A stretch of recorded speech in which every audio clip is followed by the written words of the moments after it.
This is episode 35 of Cinescope, and this day does not belong to one man, but to all.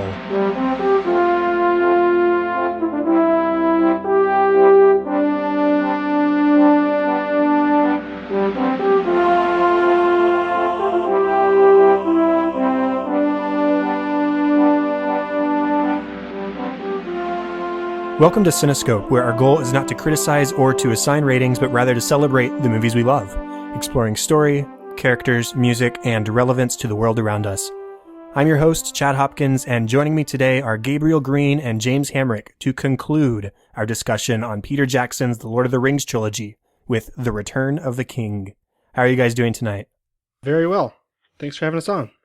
Yeah, I'm doing really good. Awesome. I'm excited to round this thing off. It's been a couple months in the making at this point, and I've kept the box set sitting out near my Blu-ray player this whole time. At first, I was going to just marathon the whole three, but then we decided, hey, let's just talk about all three over however many episodes, and so here we are to finish that off. So, in case everybody hasn't listened to the last couple episodes for some reason, how about you guys just remind us who you are, what you do, tell us about your podcast, etc. So, James, how about you kickstart us this time? Okay.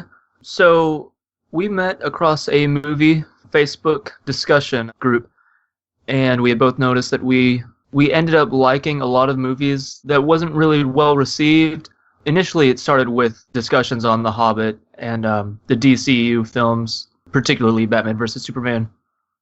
And so, because of that, we kind of decided if we were to ever do a podcast, it'd be fun to just dedicate one to defending movies that we don't think get the love they deserve. And so it kind of started as a joke, but we ended up taking it seriously. And so now, I think 29 episodes later, we're still talking about the movies that we like. Awesome. What about you, Gabriel? Anything to add?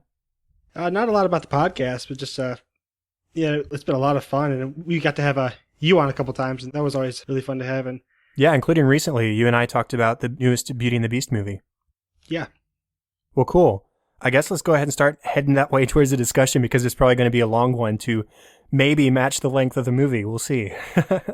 So just a reminder to everybody out there listening, go rate, review, and subscribe to the show on iTunes. It's a big help. Helps us to grow the audience. Really, honestly, it's the best thing you could do to support the show, aside from sharing it with your friends and family. And while you're at it, drop by Underrated Podcast as well, so you can do the same for them and help them out. Also, I want to remind everybody that Anchor is still a thing over here with Cinescope. I am talking every single day about movies in some capacity. The past couple of days, I've actually been posting an Anchor exclusive review of Beauty and the Beast with another Anchor station host. So that was only available on Anchor. I might make it available somehow somewhere else, but just be sure to go download the app or go to the website. The link will be in the show notes. And you can find Cinescope and listen to me talk about movies every day. And you can call in and I can post those and we can have a discussion in that way. So all that stuff aside, let's move on to our main discussion today over The Lord of the Rings, The Return of the King. You guys ready? Yep. Ready. Awesome. This movie was released on December 17th of 2003 in North America.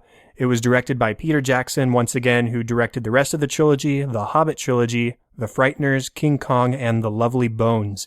The script was written by Fran Walsh, Philippa Boyens, and Jackson, and was based on The Return of the King by original author J.R.R. Tolkien. The music is composed by Howard Shore, who also composed the scores for The Fly, Big, Silence of the Lambs, Mrs. Doubtfire, Seven, the rest of the trilogy, The Aviator, The Departed, The Twilight Saga Eclipse, Hugo, The Hobbit trilogy, and Spotlight. The movie stars Elijah Wood, Sean Astin, Ian McKellen, Viggo Mortensen, Andy Serkis, Bernard Hill, John Noble, John Rhys-Davies, Billy Boyd, Dominic Monaghan, Orlando Bloom, Miranda Otto, David Wenham, Carl Urban, Kate Blanchett, Hugo Weaving, Liv Tyler, and Christopher Lee. So all the actors. All of the actors. Everybody is in this movie, and I just read all of them. So as we've been starting these off, as we always start off Cinescope, let's talk about our first experience with this movie, which I have the feeling is probably pretty similar to what we've done for the last two. But just to go over it, Gabriel, how about you start us off? What was your first experience with The Return of the King? Well, this was actually the second film I ever saw in a theater. Wow. So on that front, it's really special to me. I mean, this is definitely a theater kind of movie. So it was a very fun experience. And then a couple of years later, we were visiting my aunt for a week or so, and it was really boring. So I watched the extended edition, I think around 4 or 5 times over the course of a week. That's insane.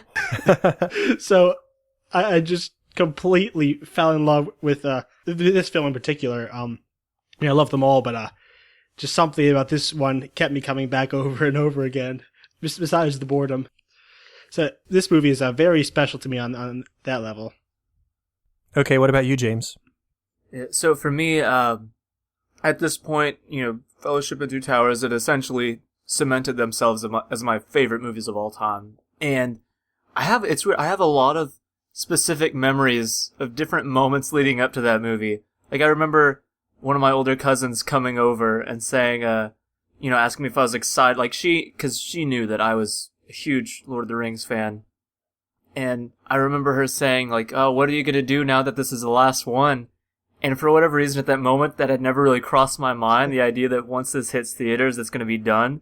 And so I just remember this wave of sadness coming over me, like, oh no, what am I going to look forward to after this? But my hype just kept building and building and building. And my oldest sister, who was in high school at the time, she had seen the midnight premiere.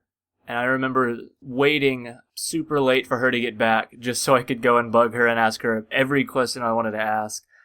And then I think a few days later, my parents took me, and it was my favorite as soon as it finished. And I think it remains my favorite of the trilogy. I'm jealous of both of you because I have not seen any of these three movies in the theater. I don't need to go over the whole story again, but basically my mindset as a kid was Harry Potter good, Lord of the Rings bad. Half right. I've since evolved and realized that, hey, we can like all the things, and that's okay. So Harry Potter good, Lord of the Rings good at this point. And I'm anxiously looking forward to a theatrical re-release so I can check them out. But anyways, at this point, I have only seen the theatrical cut of this film once, and I hadn't even seen that until I'd seen the extended edition 2 or 3 times first. So my primary experience with this movie is the extended edition. I know a couple of the things that were added for this edition specifically, but I'd be hard-pressed to sort of split them at this point because I'm so familiar with this edition in particular. I was impressed when I was looking up stats earlier that the theatrical cut of this film by itself is nearly 3.5 hours long. I didn't think anybody had the stamina to sit that long in a theater for a single theatrical cut movie. Now, the extended edition, as we know, is over 4 hours long, and so it was quite a marathon to watch earlier. But I love the length. I think it's worth every second, and I think I agree with you guys. This is probably my favorite of the trilogy for so many reasons. I mean, like the other two, I've always loved this movie from the very first second I did watch it. I don't remember any particular reaction the first time specifically I watched it. I was in my sophomore year of college, I think, watched it in our dorm room. And again, it was the extended edition. I had marathoned the first two. So though I had seen the first two films sort of separately growing up in high school and early college, this is one that I consumed as part of the whole. Rather than individually. And I think I walked away with stronger opinions on it because of that. Does that make sense? Mm-hmm. I think so, yeah. Yeah, so that was my first experience, and I've always loved the movie, and it was the first time I'd watched it in a while going into this episode. And I've got to say, this one in particular, I mentioned this in the Two Towers episode, that it made me a little bit weepy, but I think this one, I was just like an emotional basket case through so much of the movie. So let's just go ahead and dive into the actual story. So what about the story here do you guys enjoy? Gabriel, how about you start us off? Well, yeah, as you were saying before, it's the final chapter, and just all the emotions are like up to 10 for like the majority of the film. So it's a very moving experience because I mean all these characters who you've come to know and love over the previous two films are kind of coming into place and coming to their own. And then everyone's coming together for this, this one giant effort to defeat evil once and for all. So it's a very classic story, but it's just told so well with so many wonderful characters, and then just the gigantic epic battles. It's an exciting film, but it also has the heart to make all these huge battles mean something, and each and every one of them is just a whole emotional roller coaster on its own. What about you, James? One of the things that stands out about this movie for me is the entire thing it feels like it has this sense of urgency. As the troops of Rohan are being mustered and Theoden says, I expected more. You just feel like this is what we've all been waiting for. Like, people have to get into place. Armies are being amassed. This is, it's the line from Gandalf from Two Towers being played out where he said, the battle for Helm's Deep is over. The battle for Middle-earth is about to begin. This whole movie, even there are some quieter moments and some moments of humor, but, the tension between Frodo and Sam, Merry and Pippin being split up, the drama between Gondor and Rohan, everything is just reaching a fever pitch. And so I feel like I'm on, even though I've seen it so many times, I feel like I'm on the edge of my seat throughout for like 3.5 hours of this over 4-hour film. So just the fact that it's so long and yet fully captivates me because of how serious everything feels. That's one of the things that definitely stands out. I agree with both of you. I think the stakes are definitely so much higher here. The first two films were very much journey films, and here at this point, they're there. They are at Mordor.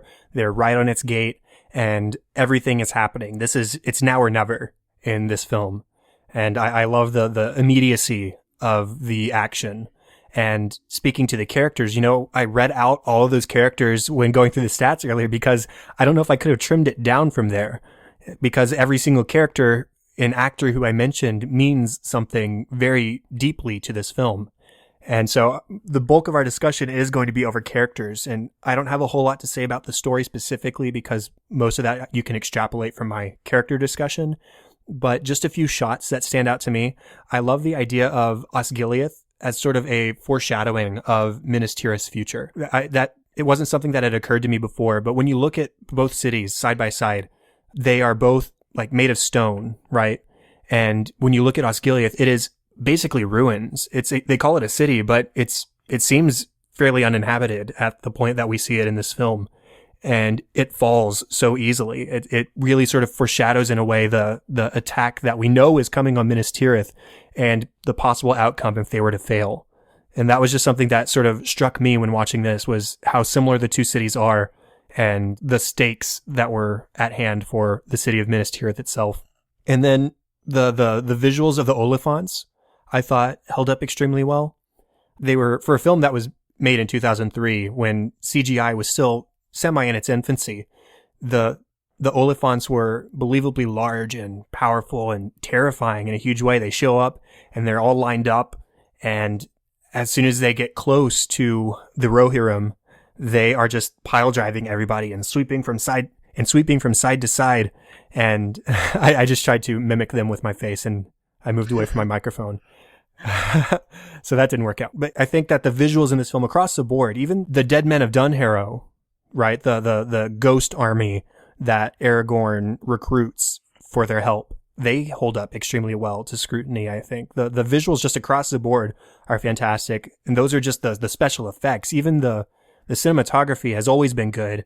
And I just love how well, even 14 years later, this movie holds up cinematically and in terms of visual effects.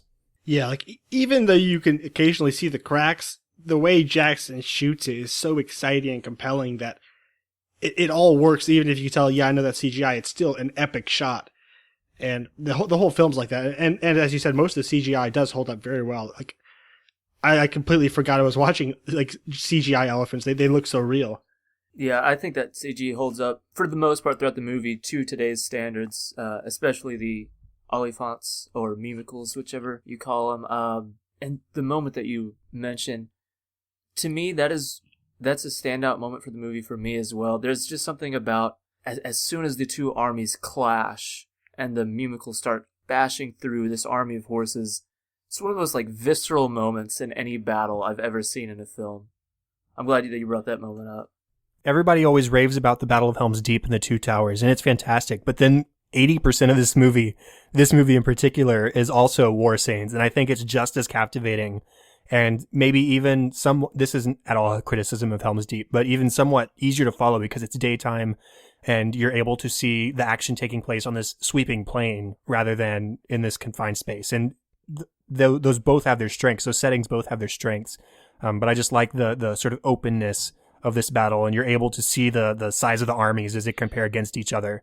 And I just love how well Jackson directs action, especially war action. Yeah. The way it's shot is just beautiful. I still think one of my favorite shots of any film ever is when we're following the Nazgul on their dragons down the sides of Minas Tirith. It's just, it epitomizes epic. Yeah, I had written that down. I wanted to mention it. It's so, I mean, what's happening is horrible, but it's so exhilarating just as they swoop between the towers and knocking down the trebuchets. It's insane. And then one other shot that I wanted to mention, and this is the smallest thing, but it's at the very end of the film when they're on their way back to the Shire and we get the map shot. It's the only map shot in this movie. And I love that it sort of hovers over the places that we have visited over the course of the trilogy in reverse order. So you see all the way back to Rivendell and Rohan and Bree and Weathertop. And we sort of go, not in that order that I just listed, but in the reverse order that we saw it through the films. And I think it's just a lovely moment, a way to recap what everybody has gone through. And we get the narration from, I think, Frodo, who's talking at that point in time, as they travel back to the Shire and they're trying to adjust to being back to a normal life as best they can. And so that's just a simple shot that I really appreciated. Were there anything else that falls under the category of story or cinematography or filmmaking in general, guys, that you want to mention? I did want to just mention the ride of the Rohirrim. I think that might be my favorite scene from any movie ever. Just how, all hope is lost in Minas Tirith, and then they could just come up on the hill with the sun behind them, and Theoden gives the epic speech, and they charge with the really haunting violin music. It's as perfect as cinema can get, in my opinion. I agree. And then the confidence with which they're riding forward, and then all of a sudden the terror that you actually see in the eyes of the orcs, and they start running, that is fantastic. And the music, you just mentioned the violins, that's one of my favorite renditions of the Rohirrim, Men of Rohan theme that we hear throughout the trilogy, and it's just the best. Anything else? Something that this movie does incredibly well, in my opinion, is the way it uses music to capitalize on the kind of scenes that we've been mentioning, where the cinematography is amazing and everything happening in the story is amazing. The two moments that come to my mind is the moment where Frodo decides to keep the ring, and he says the ring is mine, and he pulls it close, and you hear the choir swell up, and the look of despair on Sam's face. That moment feels like a gut punch every time, because I know he's going to refuse to drop the ring at first, and it feels like almost all hope is lost at that moment, even to this day, knowing what's going to happen. And I think the music makes it that much better. And then the other scene was it's at the Black Gate, and Aragorn. There's a lot of great speeches in this, and my favorite is from Aragorn at the Black Gate. And I think one of my favorite moments from across the entire trilogy is, when he stops and he turns around and he looks at him and he says, "For Frodo." And then the music once again just swells up, and Merry and Pippin are the first to charge, and then the entire army is behind them and they just clash. It's a very similar moment to the Riders of Rohirrim moment, which I also think is amazing. But there's just something about the confidence that Aragorn has and the ability he has to inspire that same confidence in everyone else, and all of a sudden this army that's much smaller is just running into the very pit of the enemy. I just think it's a great moment. Yeah, since you mentioned it, I'll go ahead and mention a note that I had taken for the music section. When Aragorn says for Frodo and he charges in and Merry and Pippin are right on his tail, I believe it's the Fellowship theme that we hear at that moment. And the way I sort of interpreted that is, the Fellowship was created to accompany Frodo and the ring to Mordor to destroy it. That was the original purpose of the Fellowship. And now here everybody is at Mordor. They're at the Black Gate. They're climbing the hills of Mount Doom. And so everybody is there accompanying Frodo with the ring to Mount Doom to destroy it. And so at that moment, everybody has become the Fellowship. And as Aragorn leads the charge, Merry and Pippin at his tail, the rest, Gandalf, Legolas, and Gimli right behind them, followed by the whole rest of the company. And so everybody has become part of the Fellowship at that point. And that was something that I thought was really well communicated with the music. I guess one last thing I wanted to mention about how the filmmaking is how Jackson grounds every one of these epic battles, intercuts them with these really wonderful, intimate moments between the characters. Like as that battle is happening, we're having like Frodo and Sam just crawling up the mountain, like just holding each other, trying to encourage each other to go one more step. And it's the same with the Battle of Pelennor Fields. We keep flashing back to Merry and Éowyn or Gandalf and Pippin, just these moments of humanity that keep grounding the action so we never get bored or disinterested. There's always someone there that we care about. That is something that I really care about too. You know, I like a good action scene. I think they can be a lot of fun, but there are definitely limits to my attention span, I suppose. I'm not saying I'm short attention span, but you know, I'm going to get criticism for this, but I'll say it anyways. I don't love Mad Max Fury Road because that whole movie, it seems, is just non-stop, and I got bored of the action.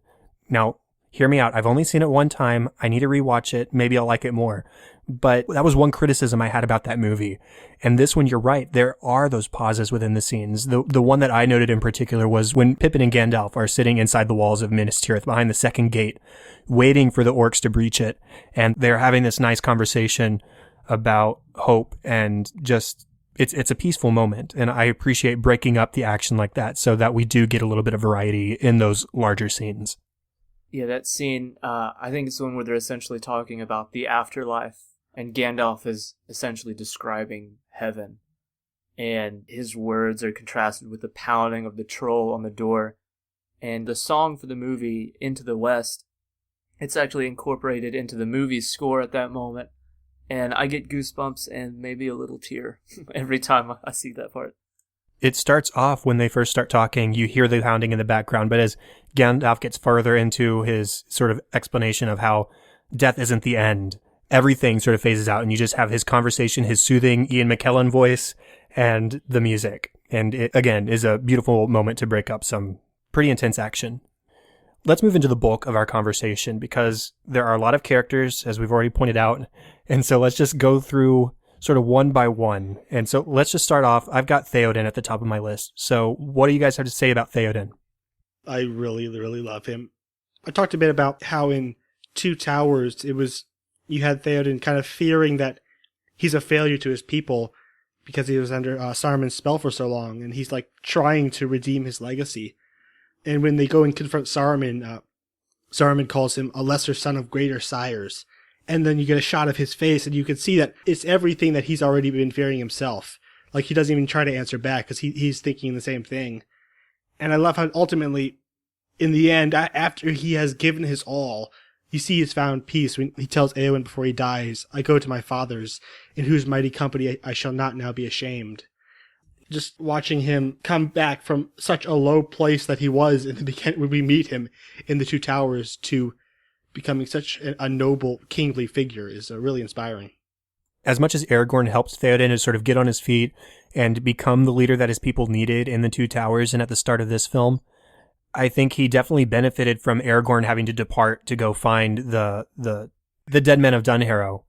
So he has this moment before the big battle where he is able to address his people to be king in the absence of Aragorn, to prove that, hey, in this instance, I can lead my men. I'm going to fire them up, and I'm going to be the king that I need to be. And that leads into the might and the bravery of the Rohirrim as they charge the orcs and the fear that they instigate in the orcs that we were talking about. And we'll talk about Denethor in just a second, but this is in stark contrast to Denethor, who at the same time is sacrificing himself and his son out of fear. So you have Theoden, who is taking charge, who is being the king that he is finally needing to be, contrasted with Denethor being a coward. And just something I just now thought about, both of those characters are introduced having just lost a son. I never thought about that before. That's true. Now that you compared the two. Yeah. There is a lot of compare and contrast with those two characters in this film. There's that scene that I was just talking about. There are other scenes where you're going back and forth between those two characters. I think there's another one where Pippin actually sings to the steward, to Denethor, and he's stuffing his face with this rich food while there's a battle being fought outside. And that's another contrast between those two characters. And one more thing I loved about Theoden was that, you know, at the beginning of the film, he says, why should we go to help Gondor when they didn't help us in our time of need at Helm's Deep? Why should we answer? Well, they haven't called at this point. Why should we go to them when they didn't come for us. But in the moment where it matters, when they do call for help, when Gondor does light the beacon, even unwittingly, he says, okay, let's do our duty as men to our fellow man. And so Theoden has a lot of chances to sort of prove himself as a king and as a leader in this film. And so it really does finish the arc that was set up in Two Towers, with him sort of fearing that responsibility and fearing that he wasn't everything that he needed to be as a ruler, and then fulfilling everything he needed to be in this one. I think the only reason Theoden's arc isn't the best arc in this movie is simply because everybody's arc is perfect, including his. I mean, it's also no worse than everyone else. In any other movie, he would have been the by far best character and most developed character, because where he begins in this trilogy and where he ends is one of the most, I think, compelling kind of arcs I've ever seen, of this man kind of just struck with grief, especially when he discovers the death of his son. And the desire to rightly rule his people is always there, but there's always that doubt that creeps in that keeps him from truly, leading. And then in the battle, when he does give his speech, while Denethor is eating, and he is out there at the very front of his people, leading them into battle. There's just really, really great character moments for him, like when he is speaking with Eowyn and he has essentially accepted his death, and so he's telling her, you will be a good ruler, because this is going to be a battle like no other, and I'm essentially going to my death. I think that's the point where he's starting to truly be able to beat all of this doubt that he's wrestled with, because he knows that he's about to go and fight this battle, and he knows that what he's doing is right. And he has the benefit of knowing that he's leaving his people with a good ruler. It never feels cliche, and I think Bernard Hill is just a fantastic actor. So all of his scenes are wonderfully acted. And his death brings sort of everything full circle, because he says, I know your face, Eowyn, when she approaches him after she has killed the Witch King. And I believe, you guys can correct me if I'm wrong, but I believe that's the first thing he says when he is released from the power of Saruman. Isn't that right? I believe so. Yeah, so that was something that I picked up on in this viewing, was he says the same thing. So in his rebirth and in his death, he is echoing the same sentiment and expressing his affection for essentially his daughter. Oh, I had never noticed that. It's really cool. Well, let's contrast Theoden talk with Denethor talk, which I don't have a whole lot to say about Denethor, because he's just a coward, and he makes me angry as a character because he's so much the antithesis of what Theoden is. But at the same time, you do pity him a couple of times, because despite how he treats Faramir, he does seem genuinely broken up whenever Faramir returns from Osgiliath, nearly dead, on the brink of death. In fact, he fears that he is dead. He's blind to the fact that he might potentially still be alive. And so he says, okay, this is all over. Everybody run, fear for your lives. And as for me and my son, we're going to go throw ourselves on a fire. Real inspiring figure. Yeah, really inspiring. And I love that scene where he does shout to the city, everybody run for your lives, protect yourselves. And everybody just sort of stares around like, should we listen to that order? Should we take him seriously? And then, of course, it's responded to by Gandalf just coming and beating him with his staff and then saying, okay, guys, this is real leadership. Let's step in and let's actually get some work done. Yeah. I still remember the laugh in the theater when that happened. I mean, Denethor, he's an awful person, but you do pity him because he did lose Boromir, and he does think he's losing Faramir. So it's a difficult character, because it's like him, you mentioned, Gabe, that both him and Theoden have lost a son. And so you see these characters start from the same point and then split in different directions. Yeah.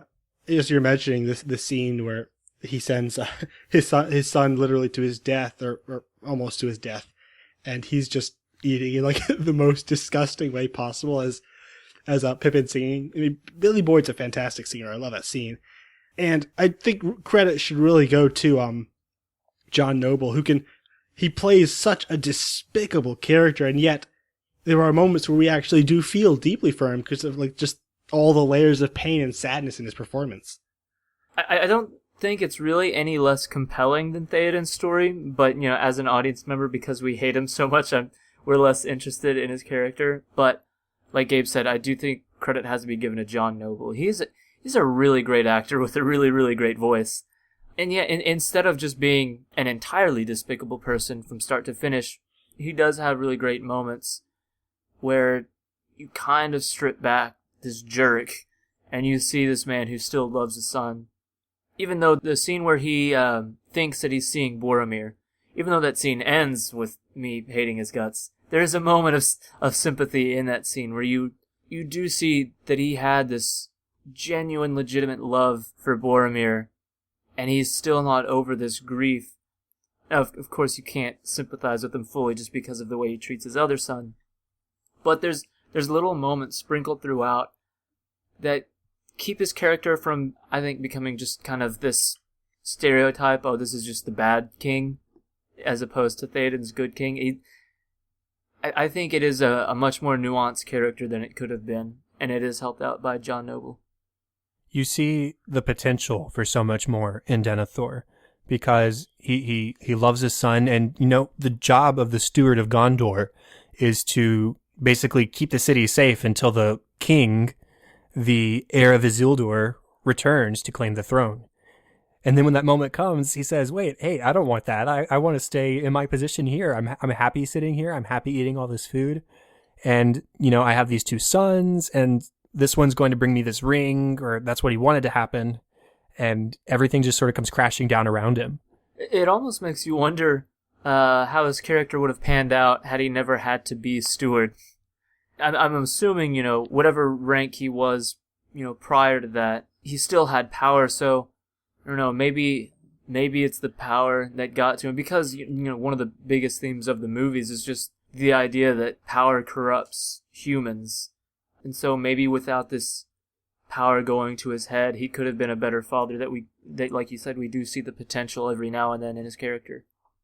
Agreed. Now, going from Denethor, let's talk about Faramir, who, again, I don't have a whole lot to say about, but it's just so sad watching this character who is so desperate to gain his father's approval, and he's willing to do anything aside from the wrong thing. We saw him in the Two Towers sacrifice taking in the ring to his father to do the right thing and let Frodo and Sam go complete their mission. But still here, he basically commits suicide going into Osgiliath just to try for the smallest bit to make his father proud. And that's heartbreaking. You see the scene, it was the scene you just mentioned where Denethor imagines he sees Boromir over Faramir's shoulder, and Faramir says, you wish that our positions were switched. You wish that I had died and Boromir was still here with you. And of course, Denethor says, yes, that is what I wish. And you see the hurt in Faramir's head. It's like he was hoping he would say that, and he'd get the comfort from his father that any normal person would expect from their father. Oh, no, of course I don't mean that. I still love you because you're still my son. But that's not at all what Denethor does. But still, rather than giving into hatred for his father, he says, okay, if I come back, I hope you think of me even just a little bit better. And that's so sad. It's really, really sad. Yeah, that's the scene that always comes to my mind anytime Faramir is mentioned. I think when he says the line, if I should return, think better of me, I think that may be like the most amount of sympathy I ever feel for a character in any movie, just because of how genuinely sad it is to have lived your entire life in the shadow of your older brother. And what I think was so interesting about that dynamic is that in a lot of movies and stories in general, there's often, two people, and oftentimes brothers, and one is loved and the other isn't, and the one that isn't is kind of, he grows spiteful. Yeah, spiteful for this person who kind of overshadows him. But in this one, it's the person whose shadow he's living in is also the one person, maybe not the one person, but the person he loves most and the person who loves him the most. And so to have that shadow gone, now he's always going to be compared to the shadow that was, so he's still being compared to his brother even though he's dead now. But now he no longer has that one person that he can go to. The only family he now has is one that seems to hate him. And so now he's still having to live under just this scornful eye of his father, but he no longer has his brother and best friend to be there with him. And so in that moment to hear that, yeah, your older brother, I wish he was here. I wish you were dead. It's just such a depressing moment. And as David Wenham, as Faramir, starts to tear up, I feel like I do every time as well. What y'all said. Well, Thankfully, Faramir does have a happy ending. He ends with Éowyn, both of them starting to show some affection for each other. So let's talk about her just a little bit. So the first note that I've got written down is the scene where she is sort of encouraging Merry to go sharpen his blade and get ready for battle. And you can participate and you can make a difference just the same way I can. Because, you know, she has been struggling with this expectation of her as a woman to stay behind and to stay with the people and the children and all that kind of stuff. And she wants to, just like Merry, go out and fight. She wants to make a difference in that way. And so as she's telling Merry to go and sharpen his blade and all that kind of stuff, Éomer says to her, "You should not encourage him." And she responds, "You should not doubt him." And it's clear, so clear, that she is talking about not only Merry, but about herself. And so I love that Éowyn is this character with something to prove. And thank goodness both her and Merry get their moment to prove themselves and to shine against the Witch King. Yeah, I like how that scene could so easily also be played as them talking directly to each other rather than talking about Merry. Yeah, for sure. They do both get their moments to shine. And then the moment after the battle, the big battle, where she is just sort of lying there unconscious and Éomer finds her, that was one of the moments that I felt the most heartbreak, because we know, or at least we hope she's not dead. There was no reason to believe she was dead. But Éomer coming across this person who he had no reason to suspect she would be there, and to find her lying unconscious in the middle of the battlefield, surrounded by dead bodies, you would think he thinks that she's dead, and the despair shown on Karl Urban's face as he holds Éowyn closer is just like the saddest, most depressing thing to watch in this movie. It almost doesn't even feel like acting. It looks like pure and raw emotion. It is. As he sprints and screams. It's almost like complete sadness and utter shock. Like he's not even just looking directly at her. He's looking around at everyone else, just screaming as if he can't even believe what's going on. And it's such a sad moment. It's made a little better knowing that he's gonna find out she's still alive, but even still, that first moment where he realizes who it is, it's so sad. Yeah, thankfully we find out immediately after that she is still alive and okay. We don't have to wait too long. But that moment is just that absolute despair and heartbreak that Éomer shows on his face. That's one of the most powerful emotional moments of the film, I think. But again, Éowyn did get her moment in the sun. She does get to utter the fantastic line, "I am no man," as she stabs the Witch King in the face. And chop a fell beast's head off. Yes, exactly. Not too bad either. Yeah, chop his steed's head off. I love how she's just a strong female character unapologetically, and she fights for her right to fight, and I love that about her character. And then again, that she finds comfort with Faramir. She does have not a falling out with Aragorn, but they do have that confrontation where he's departing, and she confronts him about it, and he says, "You know, I realize that you have affection for me, but between us, this is something that could never be." And she's obviously hurt, but she finds comfort at the end with Faramir as they hold hands and sort of just stand together overlooking the sunset, basically. And they've both lost father figures, so they do make an ideal match in that kind of way. I think one of the recurring themes, at least in my opinion, of this movie is that any individual character in this would have been the best, most well-developed character in any other movie. Because like Théoden, I just think that the arc she goes on from Two Towers here is it's one where you can see how she changes as a character, but it doesn't feel scripted at all. It feels like the way a person would react and would grow in these real-life situations. And I do think she's probably one of my, if not my very favorite, like, female protagonistic character. Because she embodies so much of what Tolkien would get across in all of his books, which is just that she wants to fight, but it's not about getting into battles because battles are fun, you know.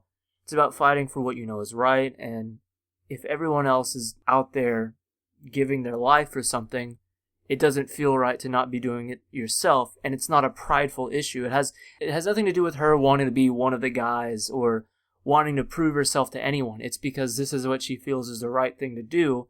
She's not proving anything to herself or to her uncle or brother. This is just the right thing to do for her. And I just really, really like her character a lot. I agree. Let's move on to Merry and Pippin. We talked about in the first film, Merry and Pippin are just sort of there. They're fun characters. We like them, but they don't have a whole lot of growth in Fellowship specifically. In Two Towers, we see them starting to move in a different direction where they are realizing the impact that this conflict is having on everything, and how eventually, even if they went home right then and there, the Shire would burn if Frodo were to fail. And so they realize that this is a global, an all of Middle Earth conflict, and they want to do their part. And so they sort of step their toes in when they accompany Treebeard to take down Isengard. And then in this film, they actually have to split up, as we mentioned, and they are so similar in so many ways. They both end up offering their services to the king at hand out of different circumstances, but they are both there to make their mark in the battle. They both dress up, they both have weapons, they both get chances to do some action. And so they've gone from being fun-loving characters to being characters who are growing and realizing the impact that everything is having, to characters who are actively participating in the conflict and, again, get their moments to shine. I like how in The Two Towers, that was where Merry really came into his own, and he's the one who was fighting to try to get the Ents involved. And here, now that they're separated, Pippin can kind of no longer, he's been sort of following along in Merry's shadow for the films, and now they can no longer rely on him. He has to step up, and I like how he, like, whether it was his fault or not, he owns the responsibility for Boromir's loss and tries to kind of offer his services, like, as in payment to Denethor when he sees, like, how grief-stricken he is at his son's death. And then just how he just grows over the course of the battles, where he saves Gandalf's life, that he gets to save Faramir. And then in the end, it's him taking care of Merry on the field of battle. It's really touching. It is. And there's that moment after the Battle of Pelennor Fields where Pippin actually finds Merry's cloak and the elfish pin. That's how he sort of knows that Merry was there. And presumably he spends all day searching for Merry, because the next shot we see him, it's nighttime, the sun is set, and he's still looking, and he finds him and he says, "No, I won't leave you. I'm going to take care of you." Mm-hmm. And I love that moment. And you really realize the bond between those two characters specifically, because Pippin was so willing to just drop everything and spend all day looking for his friend who he knew was there somewhere. Merry and Pippin in this movie, they're almost my favorite thing about this whole movie. And they're kind of the go-to examples that I use just in proving how much Jackson cares about characters. Because like we said, they started off as comic relief almost, but they are given incredibly in-depth arcs. Like, there is real character growth that they go on, and we see it begin in Two Towers and now in Return of the King as they're separated. Pippin definitely did follow in Merry's footsteps, and he always did whatever he did, would follow his lead. But Merry also, he had him at his side, knowing that whatever I'm going to do, I've got this guy with me. And so to see that their dynamic completely change to where now they're having to try to live and navigate this war that they've gotten themselves into without that one constant that they've always had. It's crazy, how, like y'all said, how similar they are, the parallels, that even though they're separated and they no longer have that one person that they've always been with, they do the exact same thing anyways. They both pledge themselves to the armies that they know are going to be in this one battle to end all battles. And so it's really cool, I think, to see these guys going from essentially nothing but the levity of the movie to giving this third film. They're not the only characters that provide it a heart, but I do think they do provide this movie with a lot of the heart, and I'm just really, really invested in them. And I think obviously a lot of it's just helped out because of the chemistry between Billy Boyd and Dominique Monaghan, but I think because the characters are given a lot more to do in this, you realize how good of an actors these guys are. It was made obvious that they're funny and they've got great comedic timing, but there are moments that require legitimate acting ability, and I think they both are 100% in on all of their emotional moments. Yeah, one last thing for me to say about these characters, or about Pippin specifically, Billy Boyd's song that he gets to sing as the battle sort of starts. And Denethor has asked him to sing a song while he scarfs. And he's got a beautiful voice, for one thing. You don't really expect it, I don't think, but it's just such a sweet voice. And he sings about how, I've got the lyrics here, home is behind the world ahead, and there are many paths to tread, through shadow to the edge of night, until the stars are all alight. Mist and shadow, cloud and shade, all shall fade. And then he cries, because he's singing a song from his home, and it's something that he hasn't seen in quite a long time, and he doesn't know if he's ever going to see it again. And so it's just this beautiful moment, right on the cusp of war, and Mary is realizing everything that is happening. Everything comes to this, and this is the moment where basically everything becomes decided. So I love that song. I think it's a great moment. Let's move on. Let's go to Gandalf. Now, Gandalf doesn't have a whole lot of growth specifically here. He had his transition from gray to white in the last film, but he does have a lot of great moments. So what are your favorite moments with Gandalf in this film, and anything else you have to say about him? He's pretty consistently awesome all around for the entire film. I mean, Ian McKellen just has so much authority in his presence. I did like when he stands up to Denethor the first time they meet and tells him, like, authority was not given you to deny the return of the king. It's a really great moment, and just the entire movie, he's so good. I love how Gandalf can mix sternness and compassion. So you have the scene where Pippin has become the fool of a took and has taken the Palantir from Gandalf as he sleeps and looks into it. And though Gandalf initially is sort of angry, I guess is the best word to just sort of describe his immediate reaction, he first and foremost settles down and makes sure that Pippin is okay. And Pippin cries and apologizes. And even though he's still a fool of a took, it's all about Gandalf comforting him and saying, hey, it's okay. Now, did you say anything while you were staring into the ball while he was looking at you? But I love that he mixes those emotions very, very well. He is a compassionate character. Also, the moment after the mouth of Sauron gives them the mithril shirt, you just see the kind of the horror in Gandalf's eyes that he's afraid he might have sent his friend to his death. And just as you're talking about the compassion, that moment stuck out to me. If I were to ever embark on any sort of journey and was able to choose one person to lead me, I would choose Gandalf, just because of what you're saying. He knows when to be serious, but he's never at a ridiculous level of being overly serious.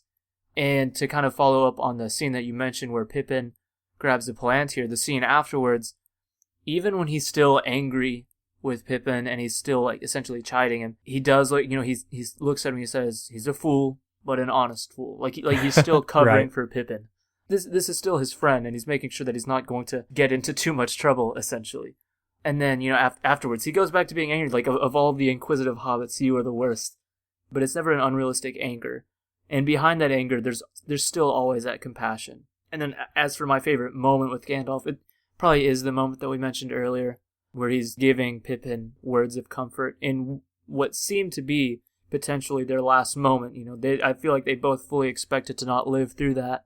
And just hearing Ian McKellen say what he says in that line, I would listen to any audiobook if it was Ian McKellen just reading it, just because his voice provides such like rich comfort. He's one of my favorite movie characters ever, and I think he's at his coolest in this film. Yeah, he gets his great fight scenes, and he gets great lines like Shadowfax, show him the meaning of haste, all that good stuff. But let's go on to Aragorn, who is finally the king of the title. This isn't Aragorn specifically, but I love the moment when Elrond has come and brings out the reforged Anduril from beneath his cloak, and there's this swell in the music, and he brings it out, and it's laying in its scabbard, and then Aragorn, of course, pulls it out and looks at the blade, and just a great moment where it's like the essentially Isildur reuniting with the blade that smote Sauron in the first place. And so that's a great moment. We mentioned his speech earlier, which I think is one of the best movie speeches of all time, at least war speeches. And it's a chance for him to truly show his kingship. The speech outside of the Black Gate, where he says, you know, there are times when the courage of men may fall. Today is not that day. And though we face impossible odds and we could give up, today is not that day. Let's show that we men can stand our own and protect our land and our people and those that we care about. I just love that Aragorn finally gets to be the king in this movie. His entire arc over the 3 films is really fantastic. It's like he was worried about being king for the right reasons, and then he chooses to become king for the right reasons. And I just love how, as everything's wrapping up, there's no time for like doubts or second guesses, and he really has to just step up and do what needs to be done, like just walking into this terrifying haunted hole in the ground, because that's what he has to do. He has to get these people yet to fight, and he gets so many epic moments, like he mentioned before where he says just for Frodo and charges. I mean, it's just goosebumps. Yeah, he's another character that shows a whole lot of compassion for the Hobbit specifically. And you get that moment at the end of the film when he has just been crowned king officially. And the hobbits, the 4 of them, stand there and he says, "My friends, you bow to no one." And then everybody bows to the hobbits. And that's one of the tear-jerking moments in the film, I think. At least it got me going just a little bit. One of 700, yeah. Right. I was about to say, there's so many scenes sprinkled throughout this, but most of the time it's just the ending in movies, but there are moments sprinkled throughout this whole film where I'm just a puddle. But he's essentially almost like a perfect person, but not in a way that's like poorly written. Like he began as the reluctant hero, but it wasn't the annoying kind of reluctant hero. He wasn't running from the responsibilities. He had, like what you said, he was wanting to not be the king for the right reasons. He had this very rational fear. When it's made evident to him that this is his destiny that he must take, he embraces it fully. You can see from the Fellowship all the way into Return of the King, you can see him becoming more and more comfortable with leadership. He is the natural leader of the hobbits, but he still feels like a loner at points in the Fellowship. And then, in Two Towers, when he's pseudo-acting like leader, to the point to where Theoden says, last I checked it was Theoden, not Aragorn, who is king of Rohan. And then now in Return of the King, when they're in Gondor now, they're in the place that he is to become king, and he fully embraces that role. And seeing him in the kingly armor at the end is just so awesome. Just because you know everything that went into letting this moment happen. All of the different things that had to happen to bring Gondor back its rightful king. And I think Viggo Mortensen is just perfect in this. You watch the special features and you see how invested he was in making this character right and making him work. And all of that translates to screen, because I can't imagine anyone else playing Aragorn at this point. Me neither. We do need to move on. Let's go to Legolas and Gimli. So they have gone on quite a journey over these films. Again, in Fellowship, they were very much like Merry and Pippin, where they were just sort of standby, and Legolas was the exposition machine. And he still is a little bit here, but you still get more of their relationship together as Legolas and Gimli here. You get funny moments with like Gimli sitting in Denethor's chair at the end of the film smoking a pipe. And that still only counts as one. Right. The battle itself, they're keeping count again, competing against each other for kills. I love the moment when Legolas first shows up with Gimli and Aragorn with the ghost army, and Aragorn just says, "Hey Legolas, look over here, there's this giant elephant thing." And without question, Legolas just sort of sizes it up and then leaps onto it and takes the whole thing down within a matter of seconds. And he doesn't question it, he just does it. I love that moment. But then the Gimli and Legolas moment is towards the end, when Gimli says, "Never thought I'd die fighting side by side with an elf." And Legolas says, "How about side by side with a friend?" And of course, Gimli responds, I could do that. And that just really shows how full circle they have come from being natural-born enemies, because dwarves and elves don't get along well. But you see them get closer and closer over the films. In Two Towers, they start competing with each other. They share a horseback a lot of the time. And at this point, they actually acknowledge each other as friends. Mm-hmm. Another very small but good moment from Legolas is when Aragorn is taking on the troll at the last battle at the Black Gates, and after he's been knocked down, it cuts a couple times back to Legolas where he's like desperately trying to fight his way to go and help his friend, and you just kind of see the fear in his eyes. It doesn't go really end up as much, but it's just a great little moment from Orlando Bloom as the character.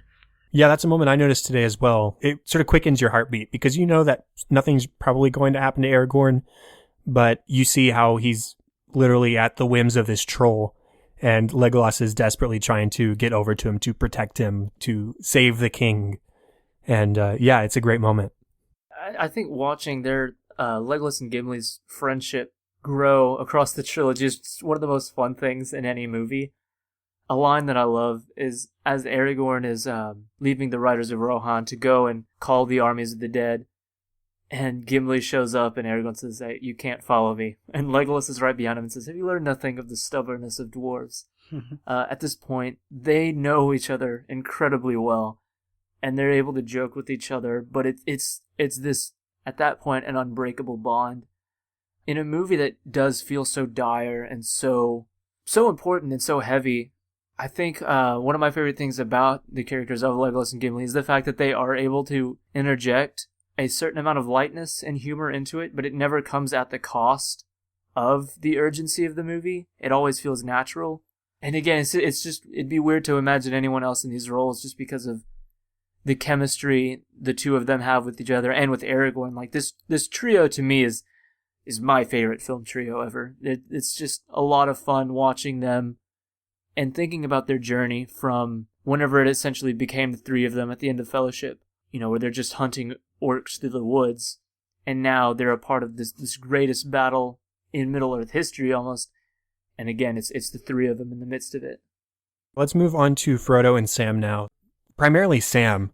I love that Sam is not a brave person by default, right? He's a hobbit. He's not used to stepping outside of his own garden. But here he is, risking life and limb, diving headfirst to fight a spider, charging a tower full of orcs, all to protect his friend. So he's not brave by default, but when it comes to standing up for Frodo, he'll do anything. He'll put himself at any amount of danger in order to protect his friend. And that's actually the same with any of the hobbits, really. It's Merry and Pippin, we've talked about them already. But when it comes to protecting their friends and making a difference to protect their home and their people, they're able to put on any amount of bravery. And I just really enjoy watching their growth in that way. And, Sam and Frodo in particular are so close. And you see these moments where Sam sort of sacrifices himself in so many ways. He offers Frodo the food and drink when there's not enough for both of them. And when Frodo has been stung by Shelob and is passed out and Sam presumes him dead, he says, don't leave me here alone. Don't go where I can't follow. He just wants to be with his friend. He wants to help him out and be the best companion he can be. And then again on the slopes of Mount Doom, where he offers to carry Frodo because the burden of the ring is so great and it so weighs heavy on Frodo's neck. And that's one of those classic moments of cinema, I think, where Sam says, if I can't carry it for you, but I can carry you. Just a classic scene. So I love watching Sam's dedication to Frodo in particular. And, Frodo has a particular moment where after the ring has been dropped into the flames, Gollum has died and Frodo is hanging there on the edge of the cliff. And there's this moment where you think that he might actually let go and let himself die. And Sam encourages him, don't you let go, don't you let go. But I think I was trying to get into Frodo's head in that moment. And I think part of it was maybe shame because he did fall victim to the corruption of the ring. And he did almost pull an Isildur and just walk out with the ring on his finger. Possibly out of exhaustion. He's been through so much over these many months, these 3 films. And it's just this really depressing moment where Frodo is hanging there. And I think you see the debate he's having in his head. Should I let go or should I make the effort to let Sam rescue me? So that's a sobering moment. I've talked a lot now, so you guys, why don't you step in? Their whole arc in this movie of them together, it's one of the most just tragic arcs. It's almost like the low point of the film, not in terms of quality, but just in terms of every time we revisit them, the closer they get to Mordor, the more of a burden the ring is to Frodo. And so they already start out in a less than ideal way at the beginning where they're close and they feel like it's night, but it's just like midday because of how dark it is. And clearly from the opening scene, the ring has already taken such a toll on Frodo. One of the lines I love in this movie is whenever Sam says, we should have enough, and Frodo asks for what, and he says, for the journey home, talking about their food supply. And then at the very end, whenever he says to Frodo, I don't think there will be a journey home. He is pretty much one of my favorite characters in any movie ever, just because of his willingness to, like what you were saying, Chad, his willingness to do whatever it takes to help Frodo along in this journey. And one of the many scenes that I was referencing earlier where it's inevitable that I will cry is the scene where Frodo tells him to go home, and Sam just sits down back against the wall and starts sobbing because he's done almost nothing wrong throughout this whole film and the two prior.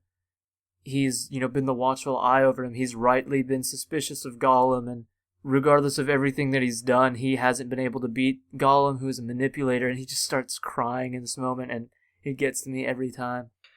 Yeah, Sam is my favorite character of all three films, and y'all have mentioned almost all my favorite moments, but I like how just the wonderful innocence and humility that he brings to his character. He doesn't want the spotlight. He always kind of positions himself in the background, and he'll just, whenever there's a need, he'll step up and do what needs to be done, especially for Frodo. And just the moment where he thinks Frodo's died, he without hesitation, he takes the ring, and he was intending to finish the quest, or like as you mentioned, he'll charge into right up at a gigantic spider if that's what it needs to save his friend, or if needs be, he'll carry him up the side of a mountain. But there's never a hint of pride or in his character. Such a wonderful, humble person who will just do what needs to be done. Yeah, and in those moments when he does charge in against Shelob or against the orcs, it's complete bravery too. You don't see any sort of hesitancy. It's just a straight up, this is what I've got to do, and I'm going to put on all the bravery I have within me. And you can tell it's like he doesn't fear at all in those scenes because he is so determined to help. Now, sort of closing off our character section, I do just want to mention a couple of moments with the Fellowship as a whole. There's a moment after the ring has been dropped in and it has been destroyed at this point, where the tower has fallen, the eye is gone, the orcs have crumbled, and everybody cheers. You see Pippin's shouting for Frodo, and he's cheering for Frodo in that moment, and everybody is celebrating. And then Mount Doom explodes, and everybody assumes that Frodo and Sam have now died with the explosion of the mountain. And so it immediately changes from celebration to despair and heartbreak.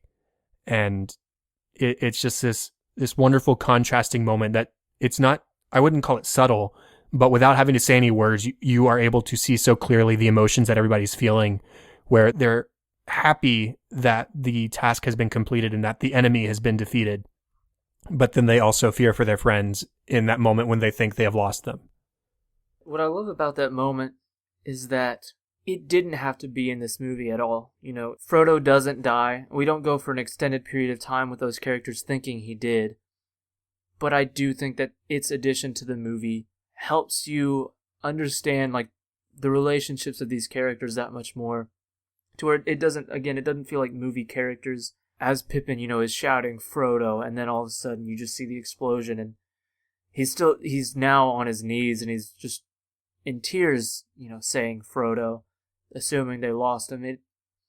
It shows the genuine care they have for each other.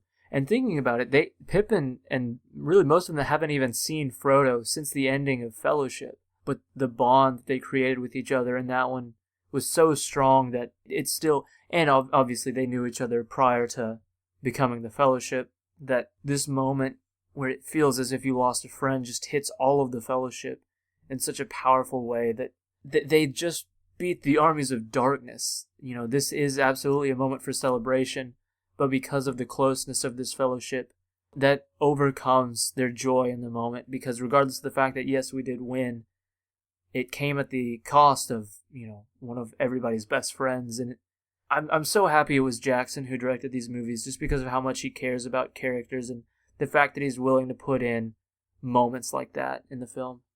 And then on the other side of the coin, you have one of the epilogue scenes after everything is said and done, where it's actually immediately following that scene where the Eagles have picked up Sam and Frodo, and Frodo wakes up in the bed. Everything is bright. It's white. Gandalf is at the end of the bed, and they just start laughing. And one by one, the Fellowship is reassembled. That's all it is saying names and laughing and celebrating with each other. It's just this moment of pure joy. And it's a beautiful moment. That's a scene that people like to make fun of because it is a scene just featuring laughing. Taken out of context, yeah, it is a funny scene. But I laugh during that scene just because I'm so happy for the characters. And like you mentioned, James, this is the first time this company has been together 100% since the Fellowship of the Ring. So however much time has passed since then, this is the first time they've been able to get together without fear for the others' lives and without the burden of this great task ahead of them. It's a great scene. I love the Fellowship having their moment at the end of the film. Yeah, and back to the character about just Frodo. I think he gets a lot of unfair hate among fans.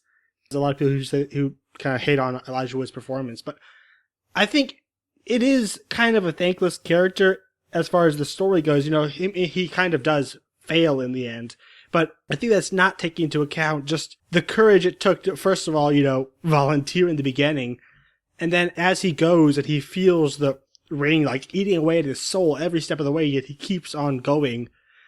And I think Elijah Wood's performance really sells just all the pain and despair he's going through. And I think the fact that he doesn't stop, that he completely spends himself, just every bit of strength he has, to try and save his home is so powerful. I've never gotten the hate for his character or his performance, for that matter. I think that this is probably, even though this is my least favorite film in terms of seeing Frodo, it's not a negative to the film. It's just because of how sad it is to see this character who is so energetic and full of life in the Fellowship just brought to the point of depression almost. But I think in terms of acting, this is the best performance of the trilogy he gives, because I almost feel exhausted myself during these scenes, you know, as he's almost not unconscious, but as he's almost completely out of it, just trudging up this mountain. He looks like he's just going to collapse, and there's almost nothing keeping him up, and there's nothing but sheer exhaustion on his face. I feel tired as a viewer watching it just because of how real it looks. Not much else can be said. I think that the performances across the board are fantastic in this film. I don't think there's a weak link anywhere. All three of us have read the books, and all three of us have plenty of places to make criticism if we had criticisms to make. And I just don't know if I have any, at least none that are worth mentioning in any capacity, because everything is so well put together and all the characters are so well portrayed and well acted and well written that I just can't complain about any of it. So let's go ahead and move on. Let's briefly talk about the music. I'd love to spend a full episode talking about the music in this film and across the trilogy, but we just don't have time. So let's do it. We have Howard Shore back. Bless him. We did watch the extended edition, so we do have the fully updated score that he composed specifically for the extended editions of the films, which is fantastic. You don't have a whole lot of composers who would be willing to put in that amount of extra effort to make a fully finished product like the extended editions are. We have our returning themes. We have new themes for like Numenor and Minas Tirith. We might have heard glimpses of it in Two Towers, but we hear the Numenor and Minas Tirith theme in all of its glory in this one many times. The return of the Men of Rohan theme, and you have the Fellowship theme returning, like I mentioned at the Black Gate earlier. And as the battle starts, and as Frodo and Sam are closing on the pit at Mount Doom, and we get the Fellowship theme actually during the laughing scene, like I mentioned. And then you even get Return of the Eagles theme when they come and they take place in the battle at the Black Gate and come to rescue Sam and Frodo. And the Shire theme is so beautifully sprinkled throughout the film at those key moments when they are thinking back of home. And at the end of the film, when everybody's bowing to the hobbits at Minas Tirith, the Shire theme plays there too. And it just all goes back to, you know, in a hole in the ground, there lived a hobbit. And that's sort of always been the focus of these stories. While that essential beginning does split off, whether you're talking the Hobbit story or you're talking the Lord of the Rings story, it all started with a hobbit. And I just love that the Shire theme has always been sort of central to these movies. Are there any couple of musical moments that you guys want to mention? Yeah, just the Minas Tirith theme is so epic. I could just watch a loop of Gandalf and Pippin riding up through the different layers of the city, with that music just blaring. I mean, I could watch that for hours. It's so exciting. Then there's the Minas Morgul theme is super creepy, as is the Carathungal or Shelob's Lair music. It's very just, it gets under your skin, which it's supposed to. And another moment, James had mentioned a part where the theme from Into the West had come in. Another time I heard it was as Sam starts carrying Frodo up the side of the mountain, you can hear the theme, the main, whatever, musical part from Into the West start coming into the score as well there. Yeah, that moment right there that Gabe mentioned is just such an emotionally powerful moment, and the music helps out so much. I don't know of any other movie series where the music, it doesn't just help out the movie. I feel like it's an integral part of the story. It doesn't even feel like it's something being played in the background. It is innately a part of this film. And just a couple more of the moments that stand out to me. I think before they start climbing, there's a moment where it's not the Shire theme. I don't even think we've heard this theme until this point. But you just hear this soft flute playing as they're traversing up the Mount Doom. And it's one of the most beautiful pieces of music I've ever heard in my life. And then, to me, if we're going to talk about musical moments in The Lord of the Rings, the lighting of the beacons is just, it's just literally a series of 10, 15, however many beacons lighting up. We're literally just seeing shot after shot of fire getting, lit up. But this music manages to make that one of the most epic sequences ever. It's hope. Yeah, I mentioned the lighting of the beacons music as well as one of my standouts. And really any of the wartime music, I think, is fantastic. He almost uses music like a punctuation, just that extra added thing, that mix in the film to just make that scene that much better. Like I said, we could go on and on and on about the music, but we're sort of running low on time. I think we would all agree that this is Howard Shore's sort of magnum opus, the trilogy as a whole. And thankfully, he was able to expand on many of the themes that we hear here in these films in the Hobbit trilogy. And so those are worth listening to as well. It's just hard to beat Lord of the Rings, Howard Shore. The complete recordings, if you can get your hands on them, are the best thing you can get for enjoying the music here. So let's sort of go to our closing section. Let's go to themes and relevance. I'll start us off this time. So something that I don't remember who hinted at this earlier, but the theme of absolute power corrupting absolutely. At the start of the film, we actually get Gollum's origin story, because at the start of the film, he's just Smeagol, and he's out on a fishing trip on his birthday with one of his best friends, and his friend goes overboard trying to catch a fish and finds the ring. And right from the moment, even when he first sees the ring, when Smeagol first sees the ring, he's immediately taken by it. He immediately becomes captive to it, and he fights and kills his friend. And that was the first time he'd seen it. So right from the beginning, maybe Smeagol was particularly susceptible because we see in Gollum's dual personality that Smeagol is the weaker personality of the two. But we see, even in a time of happiness with a friend, the ring corrupts. There's even a moment later in the film when Sam is briefly tempted after he has rescued Frodo from the orcs after the whole Shelob ordeal. Sam had taken the ring from Frodo so that the orcs didn't get it, and he pulls it out of his pocket and he just sort of holds it in his hand for a moment. And he doesn't struggle in any sense of the word where he yells at Frodo about it, but you see him sort of reluctant to hand it over. So even a character as innocent and as strong as Sam is tempted. And then you mentioned this earlier, James, at the end of the film, Frodo fails. He does. He stands there, he holds the ring over the edge of the cliff and decides, nope, the ring is mine. And he starts walking away and he puts it on. So I don't think that's supposed to show a weakness in Frodo's character. It's showing how absolutely corrupting the ring itself is. Even a character like Frodo, even a character like Sam, and all these people who have been tempted by the ring over time, it's impossible to resist. It's an absolute power, and that is why it must be destroyed, because there is no resisting it once you've gotten your hands on it. Yeah, just the power of the ring. What I think that helps with the story, it helps get across one of the themes that I think was very important to Tolkien, which was friendship and camaraderie. With as brave and heroic as all of these heroes are, by yourself, no one is truly incorruptible. And it took Frodo being there to take the ring from Sam, and it took, Gollum falling off of the precipice to keep Frodo from keeping the ring. There are going to be a very few situations in which, doing something by yourself is the right thing to do. So just this idea of brotherhood and friendship and the necessity of others to accomplish goals, I think that was something important to Tolkien, because in all of his writings, it's such a constant.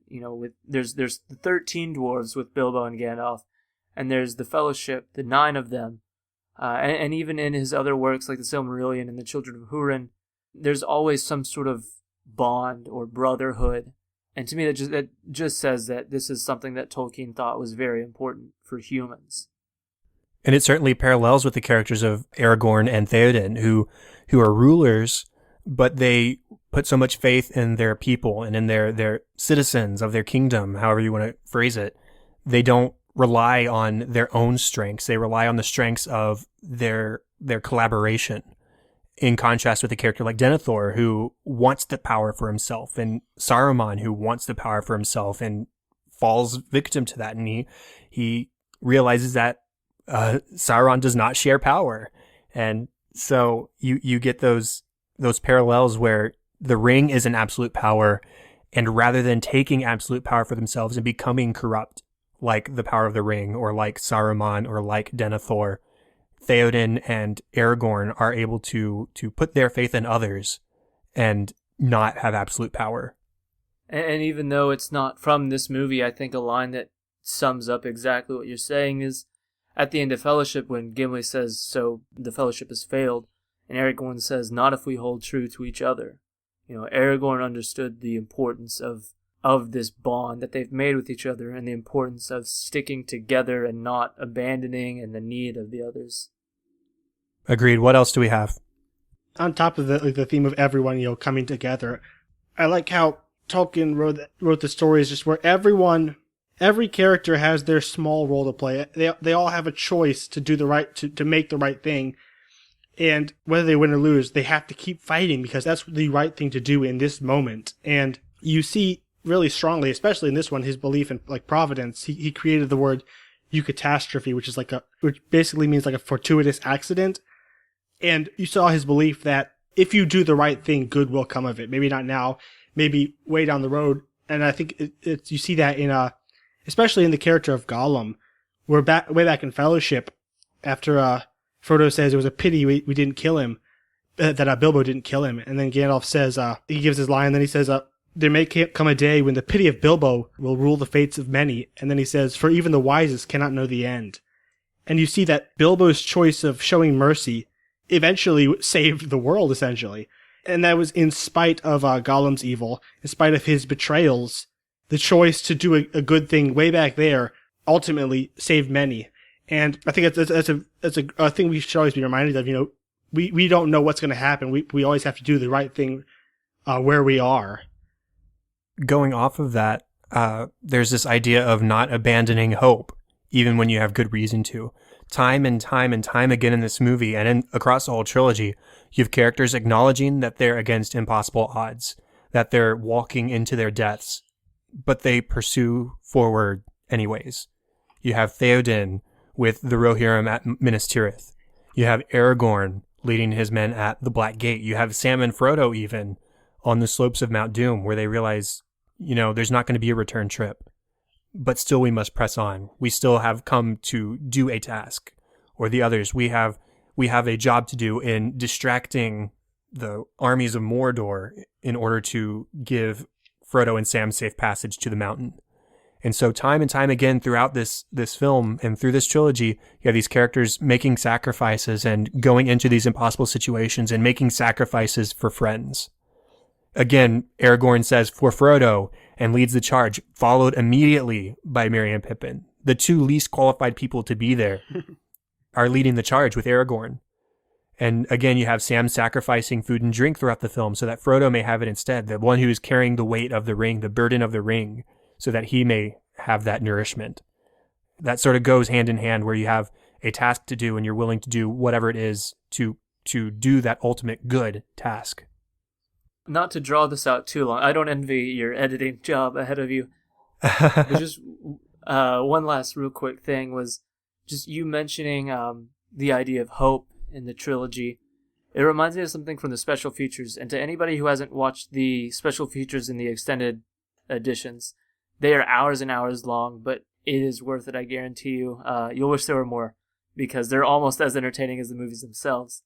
Part of it, they go over one of the things that Gabe was mentioning earlier, the idea of the eucatastrophe, which it's essentially the opposite of a catastrophe, where, you know, in a catastrophe, it's everything is going good, and then out of nowhere, something horrible happens. Whereas, you know, a eucatastrophe is the exact opposite. Things couldn't be possibly bleaker, and then out of nowhere, something amazing happens. And Tolkien used that to show that hope is rewarded. Even when all seems lost, there's always going to be hope. And Tolkien said that the worst place a person could possibly find themselves in is despair, because to Tolkien, despair was the polar opposite of hope. Despair has given up on any chances of hope. It's essentially exactly where Denethor was. He had fallen into despair at the apparent death of Faramir, and he had abandoned any sort of hope for the future. And we see the kind of end that that character meets. So I just think that this idea of all of the ideas that we brought up, they all go hand in hand in telling the story. The idea of keeping together with this hope in mind, and never abandoning the task at hand because of that hope. All of these different themes just all coalesce into just an amazing story from start to finish across this trilogy. Yeah, and also on the opposite end, it's the villain's evil choices and actions that lead directly to their death, like how it's Saruman's cruelty to Wormtongue, or Gollum's greed in the moment, and then Sauron, it was his lust for power in combining all his strength into this one ring that ultimately led to his downfall. It's the characters' good choices that lead to their victory. It's on the opposite end, their evil choices that lead to their destruction. I think that's a solid point. And I do have one last thing to say before we give our final thoughts. Speaking of despair and avoiding it, there are moments when these characters are in moments of actual ultimate despair, but they find beauty in those moments. You have Sam pointing out a star through the gap in the smoke. He says there's beauty out there that no shadow can touch. And then Faramir, when he gets with Éowyn towards the end of the film, Éowyn is fearing the cold, and she's almost depressed at the things that have been going down. This is right after Theoden has died. She has almost been killed herself, and she's healing. And she mentions the cold, and Faramir just says, the cold in the air is just the damp of the first spring rain. Mm-hmm. You know, we don't have to look at this as a result of something so negative. This could be the start of something positive. And I don't believe that the dark times will go on forever. And then one last one, you have Sam and Frodo right after they have tossed the ring in the mountain, and they are picturing the Shire. They're imagining home while they are sitting on the side of a volcano that is in the middle of erupting. And so in all these instances of these bleak moments, they are looking for beauty. And I think that is equally as important as all the other things we have talked about. So, final thoughts. Let's close it off, guys. What do you have to say? For me, this is the trilogy as a whole is, in my opinion, I know I've said it several times, it's the pinnacle of human achievement in cinema, in my opinion. It's nearly flawless in almost every aspect. The idea that it works is just astounding based on the source material, that you could condense this into a film. Although, as long as it is, it's weird to say condense. But of the three, this is also my favorite, just because I do enjoy the closure. I think it's the most epic. It's where everything leads to this moment. All of the characters' arcs that were begun in the first film are brought to fruition in this one. I will defend its 27 endings all the way to my grave. I know that people think they become tedious, but you know, you've come on such a long journey that they're needed. So, for me, I've never really been as emotionally affected by a movie as much as the ending of this. And the conclusion of this film is essentially, it's the conclusion of the whole trilogy.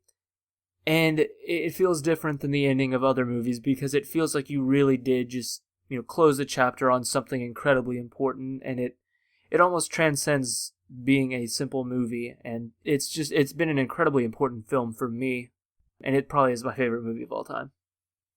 Yeah, I agree with everything that James said. And just as a piece of filmmaking, just from directing, cinematography, the writing, the acting, production design, it all comes together in this incredible, flawless whole that it's just like a perfect cinematic experience. You feel the whole gambit of emotions, and it just sweeps you up in this epic story of good versus evil. And, it just reminds me of the value of courage and self-sacrifice and friendship, loyalty. And it's just such a powerful story with, as we mentioned before, all these fantastic characters. There's someone for that anyone in the world you can find a character in here to connect with. It's just such a powerful story that is told as well as it possibly could be.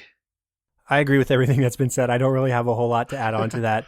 It's so much more than just a fantasy film. It's so much more than an action film or a war film or anything like that. This is just a great story, and it's masterful filmmaking, masterful storytelling, beautiful composition in the case of Mr. Howard Shore, and just across the board, one of the ultimate achievements in cinema, like you were saying, James.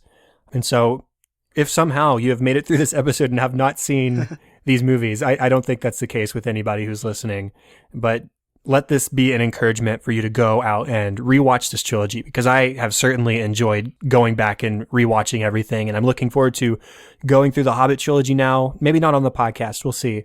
But I haven't seen that trilogy in its entirety just yet. So I'm looking forward to diving back into Middle Earth in a sort of different setting.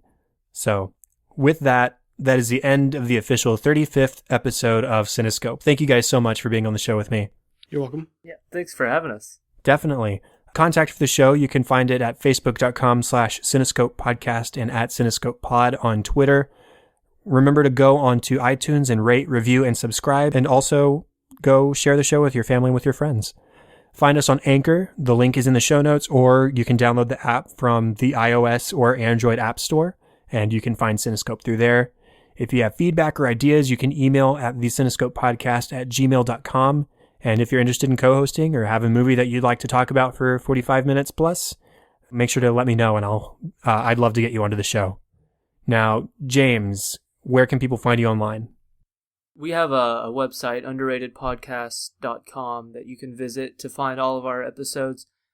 Me personally, I'm on Facebook as James Hamrick. I'm always willing to talk about movies and pretty much any time. And I'm also on Letterboxd as JL Hamry. It's JLHAMRI. I write reviews for most of the newer movies that I'm seeing from now on, and I'm mainly using it as a way to keep up with however many movies I've seen. I think I'm at like 715 right now, but it's a fun way to keep up with different people that you may listen to or talk about movies with. What about you, Gabe? As he said, you can find our podcast Underrated, and also saying I'm also on Letterboxd as Gabriel Green. It's a really fun site where I log and review most of the films I see. And the latest episode we did was on Armageddon, and also we did a mini-sode with Chad on Beauty and the Beast, as we said. So yeah, check out our podcast.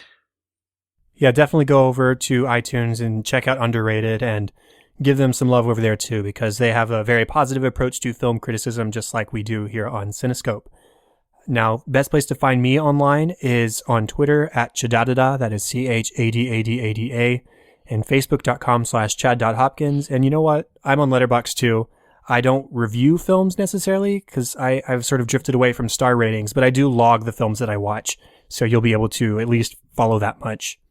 So I'll put that in the show notes. And all the show notes, all the contact information can be found at thecinescopepodcast.com. And that is all for this week. It's been a monster of an episode, but it's been a lot of fun. So thank you, Gabriel and James. It's been awesome having you on. Thanks for having us. Loved it. Thank you. And thank you, everyone, for listening to episode 35. I'm Chad Hopkins. This was Cinescope, and we'll be back next week with episode 36. Have fun and celebrate movies.